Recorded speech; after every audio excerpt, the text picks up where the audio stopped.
Hello everyone, welcome to learning twist. तो यह class 10 CBSE का chapter a triumph of surgery. तो इसका जो पार्ट 1 है वो चैनल पर जा चुका है, लिंक आपको मिल जाएगा उसका डिस्क्रिप्शन बॉक्स में। तो पार्ट 1 में हमने देखा कि सर्जरी क्या होती है। तो सर्जरी कहते हैं क्लिनिक को जहाँ पर डॉक्टर्स रहते हैं, a place where the doctors live. ठीक है, तो वहाँ पर जो है ट्रीटमेंट होता है, क्लिनिक को कह लेंगे आप लोग सर्जरी।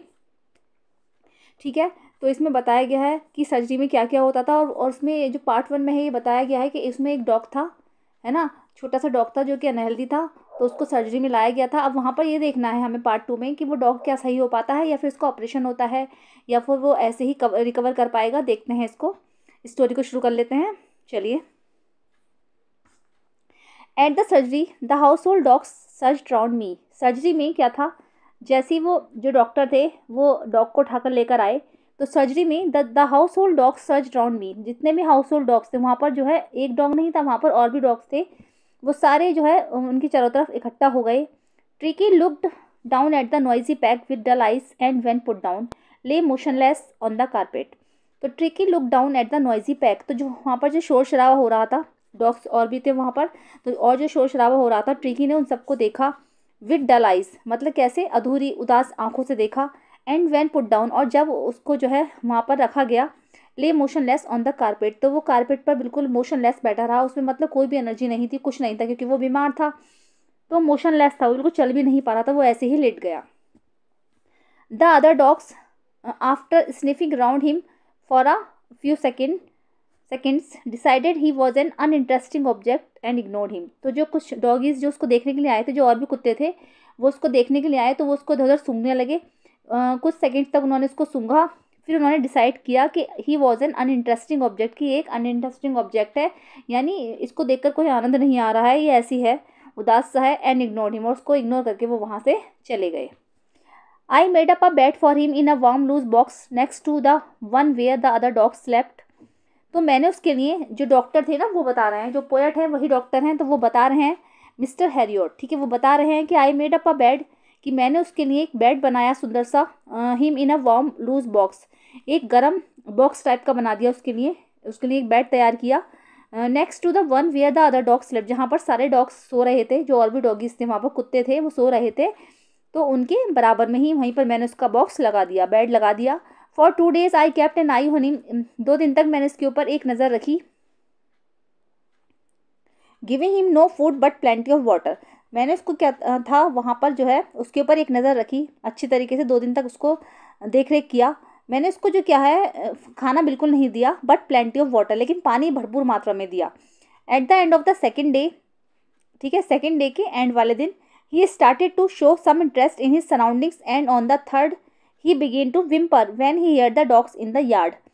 तो क्या था, सेकेंड डे के लास्ट में he started to show some interest in his surroundings, वो जो था पहले दिन तो वो ऐसे ही ना, ऐसे उदास सा होकर लेटा रहा, तो मैंने उसको जो है बहुत सारा पानी दिया, खाना बिल्कुल नहीं दिया। सेकेंड डे में क्या हुआ, वो थोड़ा थोड़ा जब उसने कुछ पानी वगैरह पिया तो उसके अंदर थोड़ी सी एनर्जी आई, तो उसने क्या होता उस देश को देखकर ऐसा लग रहा था जैसे कि वो अपने आसपास की चीज़ों में इंटरेस्ट दिखा रहा है। And on the third day, और जो तीसरा दिन था, ही बिगेन टू विम्पर, उसने जो है विम्परिंग करना शुरू कर दिया। विम्परिंग होता है डॉग जो आवाज़ निकालते हैं, अजीब सी आवाज़ निकालते हैं ऊ की, तो उसने उस दिन वैसा करना शुरू कर दिया, विम्परिंग करना शुरू किया। When he hear the dogs in the yard, जब उसने आंगन में, जो यार्ड था, आंगन कह लेंगे इसको, ठीक है, इस तरीके से जो यार्ड था उसमें जो और जो कुत्ते थे वो टहल रहे थे, जब उनकी आवाज़ को उसने सुना तो उसने भी विम्परिंग करना शुरू किया। उसने भी एक जो है ना कुत्ते वाली जो आवाज़ थी, भौंकने की नहीं, जो ऊँ जो करते हैं वो वाली आवाज़ निकालना उसने शुरू कर दी। When I open the door, जैसे ही मैंने दरवाज़ा खोला, Tricki trotted out and was immediately engulfed by जो the greyhound on his friends. तो ट्रिकी जो था, जैसे ही मैंने बॉक्स का दरवाज़ा खोला, उसका दरवाज़ा खोला, ट्रिकी ट्रॉटेड आउट, तो ट्रिकी जो था, ट्रॉट मीन्स होता है लड़खड़ाते हुए चलना, तो ट्रिकी जो था लड़खड़ाते हुए बाहर आया। And was immediately engulf by जो, तो वो जल्दी ही, तुरंत ही क्या था, लड़खड़ाते हुए बाहर आया, और तुरंत ही वो वहाँ आकर, जो ग्रेहन डॉग होता है आपने देखा होगा, बिल्कुल पतला सा होता है भेड़िए की तरह, सूखा सा बिल्कुल, तो ग्रेहन जो था डॉग, उससे आकर वो मिला बाई जो, जिसका नाम था जो, वहाँ पर क्या नाम था उसका, जो था। एंड हिज फ्रेंड्स, और उसके दोस्तों से वो मिला। After rolling him over and thoroughly inspecting him, the dogs moved off down the garden. After rolling him, और over and thoroughly inspected him. जितने भी डॉगीज थे वहाँ पर वो सब उसको देख रहे थे मुड़ मुड़ कर। जब उसको पूरा इंस्पेक्शन कर लिया उसकी तलाश कर ली, तो the dogs moved off down the garden. जितने भी सारे डॉग्स थे वो सब जो है गार्डन में चले गए। Tricky followed them. ट्रिकी ने भी उनको फॉलो करना शुरू किया। ट्रिकी भी मतलब लड़खड़ाते लड़खड़ाते उनके पास चलने लगा धीरे धीरे। Rolling slightly with his surplus fat. तो और वो धीरे धीरे करके जो जा रहा था उनके पास अपने सरप्लस फैट के साथ, जो थोड़ा बहुत उसमें फैट बचा था ना, मतलब जो मतलब अजीब सा अनहेल्दी सा फैट था उसका, उसके साथ वो चलने लगा हल्के हल्के। लेटर दैट डे, उस दिन के बाद ठीक क्या हुआ, I was present at feeding time. मैं जो है खाने के टाइम पर वहाँ पर मौजूद था। I watched while Tristan slop the food into the bowls. मैं देख रहा था, मैंने देखा कि जब ट्राइस्टन जो था असिस्टेंट था उनका, जो कि कुत्तों को खाना परसता था, तो ट्राइस्टन जब खाना उनको परोस रहा था उनके बाउल्स में, there was a usual headlong rush followed by the sounds of high speed eating. तो वहाँ पर एक अजीब सा जो था हेडलॉश रश, जो कुत्तों की भीड़ इकट्ठी हो गई, followed by the sounds of high speed eating. और वो जो तेज़ी से खा रहे थे उसको फॉलो कर रहे थे, उसकी जो है बहुत ज़्यादा शोर आने लगा। Every dog knew that if he fell behind the others he was liable to have some competition for the last part of his meal. क्योंकि वहाँ पर जो था, जब वो खाना परोस रहा था उनका जो असिस्टेंट था ट्राइस्टन, तो जितने भी डॉगीज थे वहाँ पर सबको एक दूसरे से कंपटीशन हो गया कि बहुत तेज़ी से वो अजीब अजीब तरह की आवाज़ें करके ना खाना खाने लगे बाउल में से। क्योंकि जैसे कि डॉगीज़ को पता हो, वहाँ पर एक कंपटीशन छिड़ गया था कि जैसे कि डॉगीज़ को वहाँ पर पता हो कि अगर हमारा खाना थोड़ा सा भी बाउल में रह गया तो दूसरा वाला उसे खा लेगा। तो जल्दी से वो एक कंपटीशन में घिरे हुए थे और जल्दी सब खा रहे थे आराम से। चलिए आगे देखते हैं। When they had finished, जब उन्होंने खाना फिनिश कर दिया, tricky took a walk round the shining balls. तो ट्रिकी जो था उन जो शाइनिंग बॉल्स थे वो चमकदार जो बॉल्स थे, क्योंकि कुत्तों ने चाट चाट के उसको बिल्कुल चमकदार बना दिया था, तो उनके पास वो घूमने के लिए आया। लाइकिंग कैजुअली इनसाइड वन और टू ऑफ देम। तो उसमें से उसने जो एक दो पीसेस रह गए थे उसको उसने चाट लिया, हल्का फुल्का ऐसे ही खाया उसने। Next day an extra bowl was put out for him and I was pleased to see him jostling his way towards it. अगले दिन क्या था, उसके लिए एक एक्स्ट्रा बाउल वहाँ पर रखा गया, उसके लिए भी एक एक्स्ट्रा बाउल आया। और मैं ये देखकर बहुत खुश हुआ कि वो खाने में उस दिन जो है इंटरेस्ट दिखा रहा था, उसने जो है आराम से खाना खाया। From then on his progress was rapid. उस दिन से क्या था, उसकी जो प्रोग्रेस थी वो रैपिड हो गई, मतलब उस दिन से उसकी जो प्रोग्रेस थी वो अच्छी हो गई, बढ़ गई। He had no medicinal treatment of any kind but all that day he ran about with the dogs joining in their friendly scrimmages. He had, उसका जो था कोई भी मेडिसिनल ट्रीटमेंट नहीं हुआ था, कोई भी मतलब उसको दवाइयाँ नहीं दी गई थी, किसी भी प्रकार की कोई दवाइयाँ नहीं दी गई थी, बट ऑल डे, लेकिन वो सारा दिन क्या करता था, ही ran about with the dogs, वो कुत्तों के साथ जो भागा दौड़ी करता था। ज्वाइनिंग इन देयर फ्रेंडली स्क्रिमेजेस, और जो उनके साथ वो जो उनकी जो दोस्ती वाली स्क्रिमेजेस होती है ना, रफ और कंफ्यूज स्ट्रगल, स्क्रिमेजेस मीन्स होता है रफ और कंफ्यूज स्ट्रगल, जो उनके साथ वो स्ट्रगल करते हैं, खेलते खालते हैं, तो उससे तो उसका जो थी एक एक्सरसाइज होती थी उसकी। तो ज्वाइनिंग इन देयर फ्रेंडली स्क्रिमेजेस, उनके साथ वो ज्वाइनिंग करता था इन सब चीज़ों को। He discovered the joys of being bowled over trampled on a squash every few minutes. He discovered the joys of being bowled over. तो बोल्ड ओवर का मतलब है लास्ट से वो इधर उधर गिराते, ठीक है। ट्रैम्प्ड ऑन का मतलब है कि चलते हैं, उसके ऊपर चलते।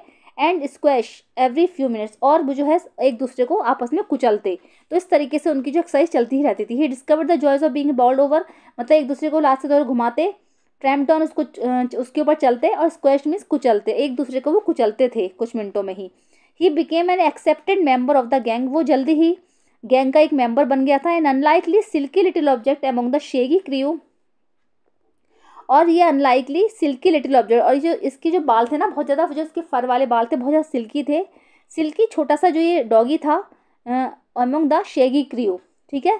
तो ये रफ बालों वालों के साथ घुल मिल गया।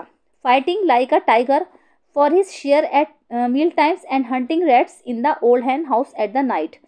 वो क्या करता था, बिल्कुल जो है एक टाइगर की तरह लड़ते थे, रात में वो एक टाइगर की तरह लड़ते थे। एंड और कभी कभी क्या होता था, वो जो है ओल्ड हैन हाउस था उनके घर में, ठीक है, जो वहाँ जहाँ पर वो सर्जरी में सॉरी रहते थे, तो वहाँ पर पुरानी मुर्गियों का एक घर सा बना रखा था। तो वहाँ जाकर वो उनका भी शिकार कराता था, चूहे खाया जाता था, वहाँ जाकर चूहे खाया जाता था या फिर मुर्गियों का शिकार करके आ जाता था। He had never had such a time in his life, उसने अपनी लाइफ में ऐसा टाइम कभी भी नहीं जिया था, या फिर उसने ऐसा लाइफ में अपने ऐसा टाइम कभी भी नहीं देखा था। All the while Mrs Pumphrey hovered anxiously in the background. और वहाँ पर जब से वो गया था, ठीक है, तो मिसिस पम्फ्री जो थी वो चिंता में इधर उधर घूमे चले जा रही थी, वो उनको बहुत चिंता हो रही थी, ठीक है। तो ringing a dozen times a day for the latest bulletins, वो जो थी कम से कम 10 से 12 बार जो है फ़ोन करती थी वहाँ पर कि आपकी न्यूज़ क्या है, आपकी न्यूज़ क्या है, पता लगाने के लिए कि उसका हालचाल कैसा है। I dodged the questions about whether his questions were being turned regularly और his correct coat with one according to the weather, but I was able to tell her that the little fellow was out of danger and convalescing rapidly. I dodged का मतलब है कि avoid करता, कि मतलब, और मैं उनके सारे क्वेश्चन जो होते थे ना, जो अजीब से बकवास भरे क्वेश्चन होते थे, बेकार से, उनको अवॉइड करता था।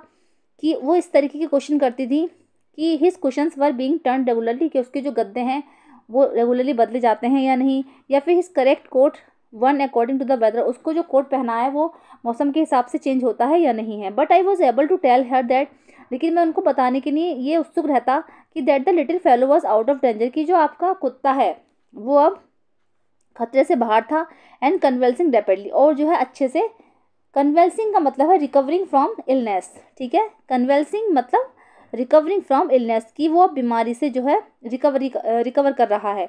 तो मैं उनको बताता कि वो जो है आपका जो कुत्ता है वो खतरे से बाहर है और वो बीमारी से रिकवर कर रहा है, convalescing rapidly. The word convalescing seem to do something to Mrs Pumphrey. जब ये वर्ड कन्वल्सिंग मिसिस पम्फ्री ने सुना तो वो ना अजीब सी उनकी हालत हो गई। She started to bring round fresh eggs. उन्होंने सोचा कि अब जब उसकी रिकवरी हो रही है तो उसको और ज़्यादा एनर्जी की ज़रूरत है, तो उन्होंने फिर क्या करा, जो है उसके लिए फ्रेश एग्स भेजना शुरू किए, ताज़ा अंडे भेजना शुरू किए, two dozen at a time. एक बार में वो 12 अंडे उसके लिए भेजती थी। टू बुल्ड अप ट्रिकी से स्ट्रेंथ, वो सोचती थी कि ट्रिकी की जो मजबूती है रिकवरी के टाइम पर वो बनी रहे। For a happy period my partners and I had 2 eggs each for breakfast. तो हम लोग क्या करते थे, वो जो अंडे जब आते थे तो हम ट्रिकी को ना देकर, ट्रिको को हम नहीं देते थे क्योंकि इतना नहीं खिला सकते उसको, तो वो अंडे जो थे हम लोग खा लेते थे। कौन कौन, माई पार्टनर्स एंड आई, मतलब मेरा पार्टनर और मैं, हम दोनों 2 अंडे जो थे वो ब्रेकफास्ट में ले लेते थे। But when the bottles of wine, लेकिन क्या हुआ, जब अंडे थे तो तब तो काम चल रहा था, अच्छे से अंडे आ रहे थे खाली। लेकिन फिर बाद में क्या हुआ, when the bottles of wine began to arrive, लेकिन जब वहाँ पर वाइन की बॉटल आना शुरू हुई, मिसेस पम्फ्री ने फिर वाइन भी भेजना शुरू कर दिया। The real possibilities of the situation began to dawn on the household, ठीक है। तो क्या था कि जो जो उसकी संभावनाएं थी इस सिचुएशन की, मतलब देखकर लग नहीं रहा था कि भाई सब कुछ आ सकता है, लेकिन वाइन तो एक कुत्ते को नहीं देने चाहिए, तो जो संभावनाएं थी वो जो थी कि घर के सामान अला अला के जो पूरा कर रही थी वो बहुत गलत हो रहा था।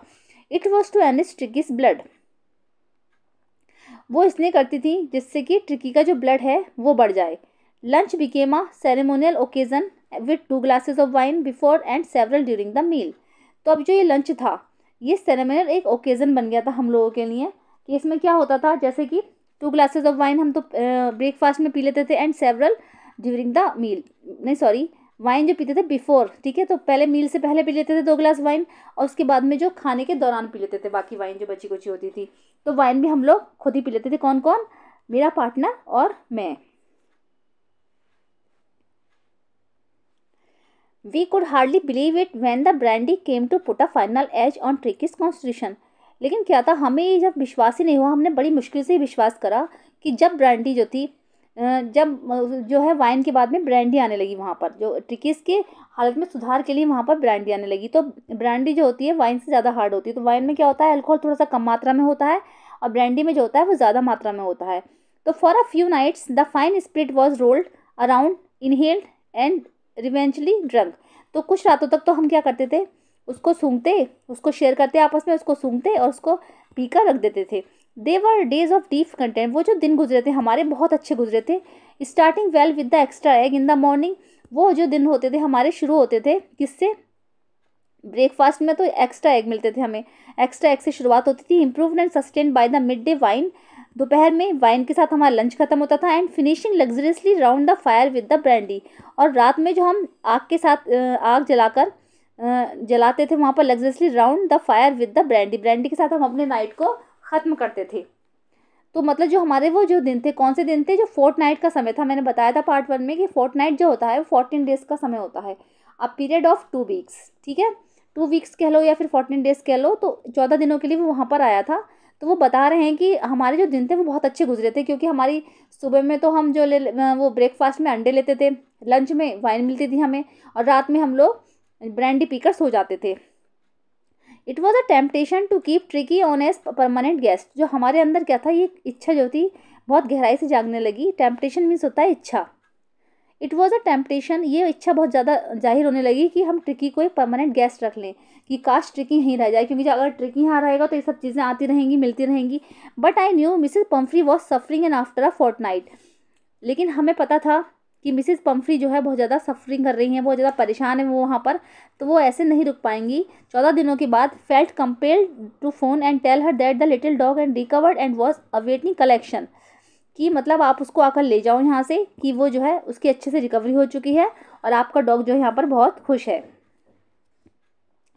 विद इन मिनट्स, कुछ ही मिनट के अंदर, about 30 feet of gleaming black metal Drew up outside the surgery.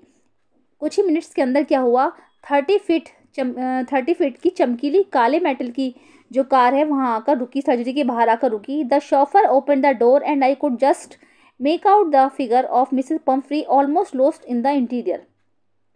तो जैसे शॉफर था, उसको हम बोलेंगे शॉफर इसलिए बोलते हैं जब वो जो महंगी महंगी कार चलाते हैं, ड्राइवर जो होते हैं जो महंगी कार चलाते हैं उनको शॉफर बोला जाता है। जैसे ही उसने दरवाज़ा खोला, and I could just make out the figure of Mrs Pomfrey, और जब मैंने मिसेस पम्फ्री को देखा बाहर से, तो almost lost in the interior, तो ऐसा लग रहा था जैसे वो बिल्कुल इंटीरियर में खो गई हैं। ठीक है। Her hands were tightly clasped in front of her, उनके जो हाथ थे बिल्कुल टाइटली खड़े सामने, जो सामने ही खड़े थे, मतलब कार खोल रही थी वो टाइटली हाथों से। हर लिप्स ट्रेम्बल्ड, और उनके जो लिप्स थे वो ट्रेम्बलिंग कर रहे थे। ठीक है। ओ मिस्टर हैरियट, तो उन्होंने बोला कि वो mister Herriot, do tell me the truth, मुझे सच बताओ, इज ही रियली बेटर, क्या वो अच्छे से बेटर है, मतलब सच वास्तव में वो अच्छा हो चुका है। यस ही इज़ फाइन, हाँ हाँ वो बहुत अच्छा हो चुका है। There is no need for you to get out of the car, कि आपको बाहर निकलने की कोई ज़रूरत नहीं है। I will go and fetch him, मैं जाता हूँ उसको लेकर आता हूँ। I walk through the house into the garden, मैं जल्दी ही इन हाउस में घुसा, into the garden, garden में गया, मतलब हाउस से होता हुआ गार्डन में गया। A mass of dogs was hurtling round and round the lawn in the their midst, ears flapping, tail waving was the little golden figure of Tricki. तो जितने भी डॉग्स थे वो वहाँ पर गार्डन में इधर उधर घूम रहे थे। एंड इन देयर मिडिस्ट, और उनके बीच में, ईयर्स फ्लैपिंग, अपने कानों को फड़फड़ाता हुआ, टेल वेविंग, अपनी पूंछ को हिलाता हुआ, was the little golden figure of Tricki, छोटा सा गोल्डन कलर का ट्रिकी सामने था। In 2 weeks he had been transform into a lithe hard muscle animal, 2 हफ्तों में, इन 2 हफ्तों में वो एक लिथ मीन्स होता है फ्लेक्सिबल, मतलब अच्छा तो लग रहा था, वो मजबूत हो चुका था बहुत ज़्यादा, जो मजबूत हार्ड मसल एनिमल्स में चेंज हो चुका था। मतलब पहले वो, he was keeping up well with the pack, stretching out in great bounds, his chest almost brushing the ground, और वो इतने ऊंचे ऊंचे जंप लगाता था। He was keeping up well with the pack, ऐसा लग रहा था कि अपने शरीर को उसको खींचकर वो इतने ग्रेट बाउंड्स करता था। ग्रेट बाउंड्स का मतलब है लार्ज जंप, तो वो इतने ऊंचे ऊंचे जंप लगाता था, जैसे कि जब वो लगाता था ना तो कूदता था तो उसकी जो चेस्ट थी वो ऑलमोस्ट ग्राउंड को टच कर जाती थी, इतना हेल्दी हो चुका था वो। I carried him back along to the passage to the front of the house, the chauffeur was still holding the car door open, and when Tricky saw his okay mistress, he took off from my arms in a tremendous leap and sailed into Mrs. Pumphrey's lap. Okay, तो क्या था, I carried him back along the passage to the front of the house. मैं जल्दी ही इसको मतलब अपनी गोद में लेकर आ गया, बिल्कुल घर के आगे आकर खड़ा हो गया। The chauffeur was still holding the car, जो शॉफर था वो अभी भी कार का दरवाज़ा जो है होल्ड करके खड़ा था, पकड़े हुए खड़ा था। एंड जब door open and when Tricki saw his, जब ट्रिकी ने अपनी जो है मिस्ट्रेस को उसमें देखा, he took off from my arms, वो जल्दी ही मेरे हाथों से निकलकर, in a tremendous leap and sailed into Mrs Pumphrey's lap, एकदम से छलांग लगाकर, लीप में छलांग, ट्रेमेंडस लीफ के साथ बहुत तेजी से मेरी गोदी में से छलांग लगाकर वो मिसेस पम्फ्री की गोद में जाकर बैठ गया। She gave a startled oh, उन्होंने एकदम से कहा oh, and then had to defend herself as a swarmed over her, licking her face and barking, and then had to defend herself, वो उसको बहुत ज़्यादा प्यार कर रहा था उनको, as he swarmed over her, licking her face and barking, उनकी जो फेस को कभी बहुत जो है प्यार से चाट रहा था और उनको भौंक रहा था। ड्यूरिंग द एक्साइटमेंट में I help the chauffeur to bring out the beds, toys, cushions, coats and bowls, none of which had been used. उसके बाद एक्साइटमेंट में मैंने जो है शॉफर की हेल्प की कि आप ये सब सामान जो है कुत्ते का ले जाओ, बेड्स, टॉयज, कुशंस, कोट्स और बॉल जितने भी थे जिसमें से कुछ भी यूज़ नहीं किया गया था वो उनको सब कार में मैंने रखवा दिए। As the car moved away, और जैसे ही कार वहाँ से चली, Mrs Pumphrey leaned out of the window. Mrs Pumphrey जो थी विंडो में से झाँकने लगी। Tears shone in her eyes, उनकी आंखों में जो थे आंसू ही आंसू थे। हर लिप्स ट्रेम्बल, और उनके जो लिप्स थे वो ट्रेम्बलिंग कर रहे थे, मतलब वो काँप रहे थे, बोल रहे थे, ओह मिस्टर हैरियट, शी क्राइड, वो चिल्लाई कि ओह मिस्टर हैरियट, वो रोने लगी, वो चिल्लाई, how can I ever thank you, कि मैं आपका धन्यवाद कैसे करूं, मैं आपकी हमेशा एहसानमंद रहूंगी, या फिर मैं आपका धन्यवाद कैसे करूं। This is a triumph of surgery, कि ये आपकी क्लिनिक की जीत है, ट्रायम्फ ऑफ सर्जरी। ठीक है, अब आप समझ में आया आपको टाइटल इसका। तो this is the Triumph of surgery, ये आपकी क्लिनिक की जीत है। तो जेम्स हैरियट थे इसके जो राइटर थे, पोएट जो है इसके जेम्स हैरियट हैं, उन्होंने ही लिखा है इसको। ठीक है, तो ऑथर हैं इसके, ऑथर जो हैं जेम्स हैरियट हैं। तो जो मैं बता रही थी ना, जो आई करके बोल रहे थे, और ये डॉक्टर भी थे सर्जरी के, तो इन्होंने इसको लिखा है स्टोरी को। तो चलिए, बाकी जो आपको ये डिफिकल्ट वर्ड्स हैं ये आप समझ लेंगे तो इसको आपको अच्छे से स्टोरी समझने में हेल्प मिलेगी। बाकी मैंने जो डिफिकल्ट वर्ड्स हैं वो एक्सप्लेन कर ही दिए हैं। तो अगर पसंद आई है तो लाइक कीजिएगा, और मेरे चैनल फर्स्ट टाइम विजिट करें तो सब्सक्राइब कीजिएगा। मिलते हैं नेक्स्ट वीडियो में। Thank you so much.